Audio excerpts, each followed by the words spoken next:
Hello everyone, Dr. Maiden here with another video.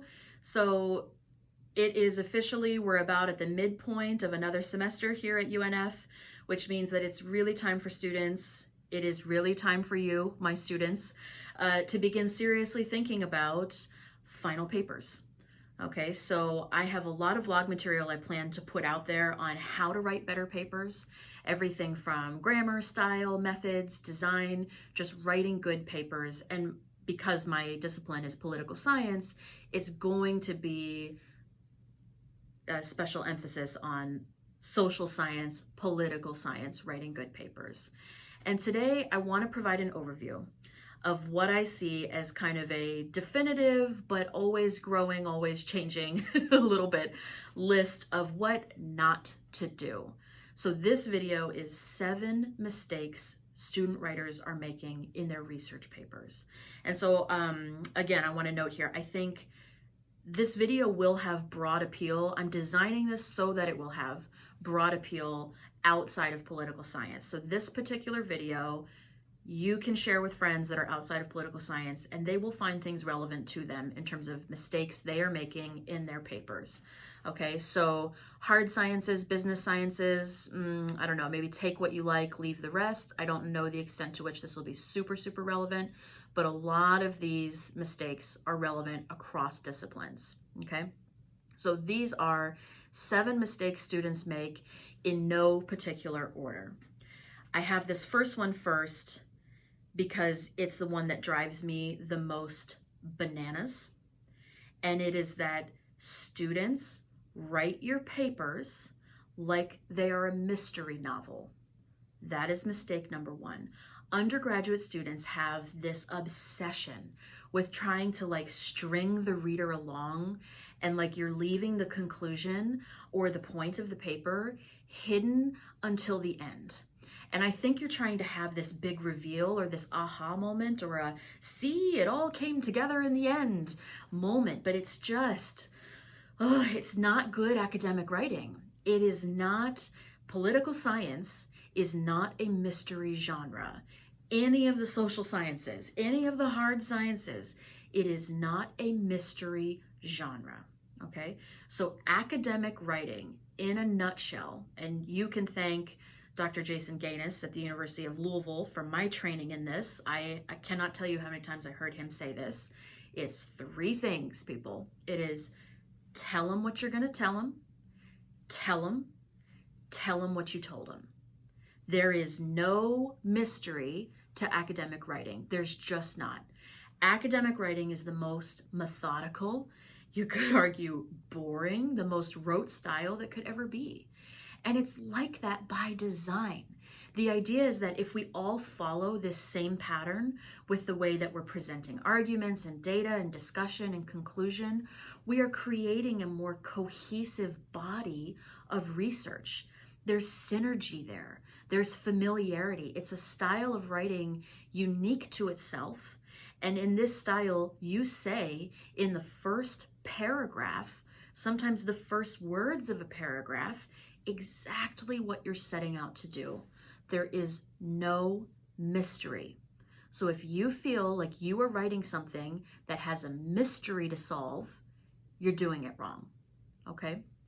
Number 2, again, these are in no particular order. I've just got a list here of stuff that drives me bananas, okay? Number 2, not following formatting guidelines. The worst offenders of this, I have 3. The worst offenders of this are people that put a stupid amount of spacing between paragraphs. I see you. I know what you're doing. You're trying to reach your page limit, but it just is obnoxious. It's obnoxious. Number 2, again obnoxious, people that pick a weird font and then make that font larger than or smaller than 12 point.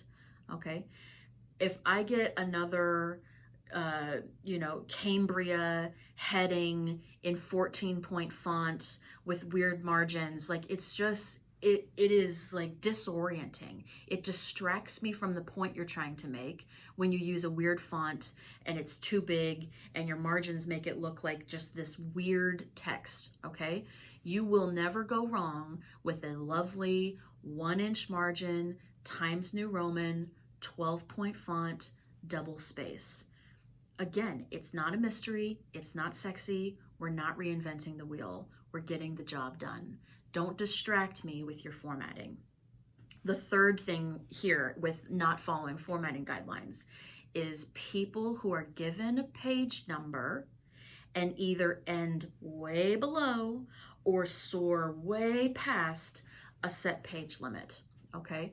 So we do not set page limits for our amusement. We do not set page limits and just have it be like, oh, this is just a suggestion, okay? Part of the page limit is that by forcing you to condense an argument into 4 pages or forcing you to extend an argument into 8 pages, that's part of the exercise for you. That's part of this education process is you need to be able to explain to me as succinctly, as powerfully, as cogently as possible, your point in only 4 pages or 5 to 7 pages. Okay, so if I give you a thing that says 5 to 7 pages, I do not want 3 and I do not want 13. The exercise is prove to me you can do this in this set number of pages. Okay, so not following formatting guidelines is a big mistake that students make. Okay. Number 3, and I'm going to have a whole set of different videos where we'll talk about this too, not citing sources. That is called plagiarism. And there have been so many cases at this university. I've been in a teaching position at 3 different universities now. And whether it is elite private school like Notre Dame or public schools, public universities like UNF or University of Louisville, students make this mistake. They do not cite enough, right? As an undergraduate, most of what you're going to be writing is not opinion papers. They're supposed to be academic research papers. You're supposed to prove to me that you can go out and find out what experts in these fields are saying, condense that information down, and it's possible you're adding something else to the argument. But the big thing is here, you need to be proving to me that you know how to find literature that is published, that is reputable, that is peer-reviewed on these subjects.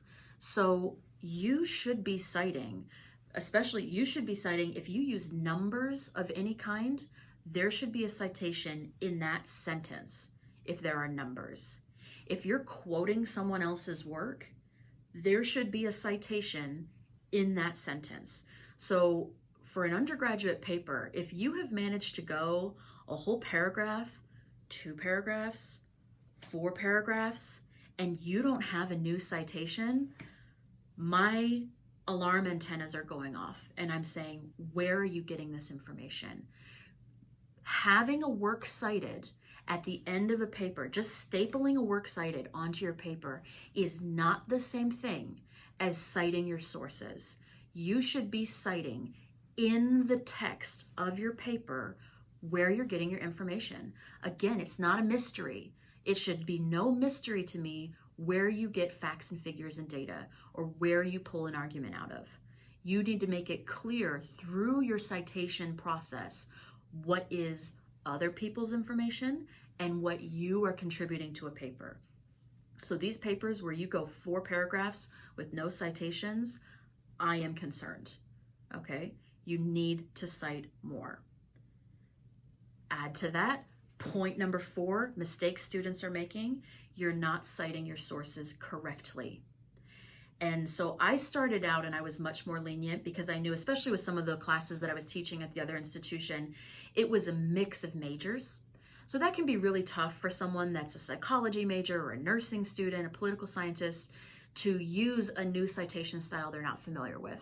So I was very lenient at first, and I was just saying, use whatever style you want, as long as it's a real style, and I'll be fine with it. I have had to stop doing that because you guys just make shit up. You just make up the style of Joe, the style of Brittany, right? And that is not a citation style. If I say use whatever style you want, I'm saying use APA, use Chicago style, use MLA, whatever you're familiar with, but it has to be real.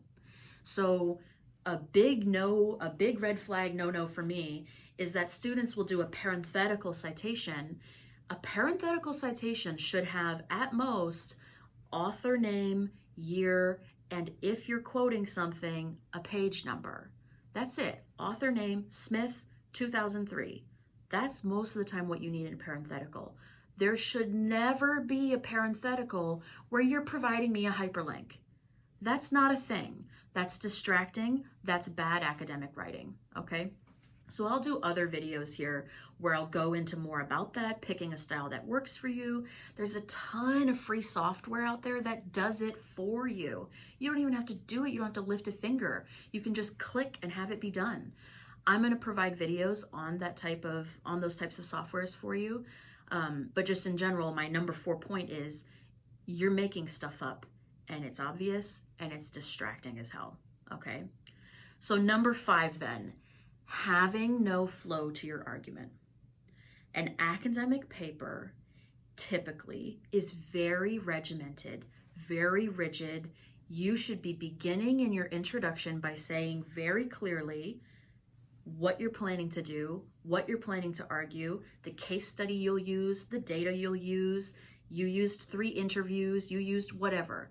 You're doing that in your first 1 to 2 to 3 paragraphs. That is all laid out because it goes back to, the Gaines method. Tell them what you're going to tell them. Then the body of your paper is tell them. And the end of the paper is a recap here. Tell them what you told them. So when there's no flow to the argument and you're just going in these different directions, it's very, very distracting. So really think about framing your paper. Intro, what am I about to tell you? Then use your body to walk through exactly those points. Conclude by saying, see, didn't I tell you that this is what I was going to tell you? Very regimented. There should be no rambling, no waltzing down the garden path in some direction where I'm saying, what are we even talking about now? Okay. Intro should be clear. Body should support the intro. Conclusion should recap the fact that the body supported the intro. Pretty boring, actually, right? But that's academic writing. So number 6 then, mistakes students are making. Having very informal, very conversational writing. And here we're talking about things like using hackneyed phrases, using personal opinions, really weak use of personal pronouns. So you can do something like say, in this paper, I will argue X. You can do that. You can absolutely, in political science, again, this is where maybe your disciplines are different. In political science, it was not as popular. It has become popular again. You can absolutely use pronouns to frame the structure of your argument. I argue. I use this data. I will show. Blah, blah, blah, blah, blah. You can use weak pronouns though, like I believe, I think, I suggest, right? Ways that you frame the pronoun to weaken it. That just makes it a lot more informal, a lot more conversational in tone, and not so much an academic paper of I will present data that will show blah, blah, blah. Okay. Hackneyed phrases then are just things like colloquial sayings, just very informal. It's things you would hear in conversation. I'm trying to think of a good example. You can Google, my gosh, there's a list, but it's like, oh God, I can't even think of one now that I'm trying to think of one. But it's colloquial sayings. It's very informal sayings. Gosh, I'll put a link below where you can go and look at hackneyed phrasings because now my brain is drawing a complete blank. But they're very distracting. And personal opinions as well. Personal anecdotes, particularly if it's an academic paper, you might be doing something on race relations in the US. That could be a topic that you're doing for your paper. There's a time and a place for you to be inserting a paragraph about your own experiences with race relations in the US. An academic paper is not going to be that place to do that. It might be a reflection paper. It might be some type of essay or memo that you do at a different point in the semester. It's not going to be in that academic final paper. So personal opinions, personal anecdotes, personal feelings, really try and take that out. Especially it becomes tough for me since I do a lot with peace studies. I do a lot with international relations. We could be talking about things like human rights abuses. We could be talking about genocide.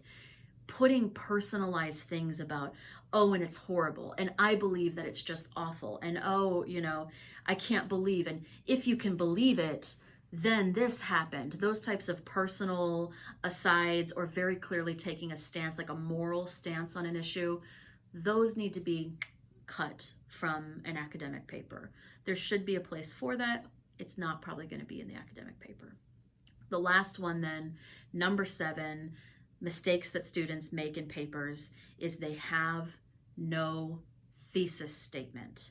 There is no sense to which, and again, this is all about the framing. This is about the tell them what you're going to tell them what you told them. You should have in the beginning, in most of your papers as an undergrad, they're not going to be that big. They might be 5 pages. Maybe you've got one that's 12 pages.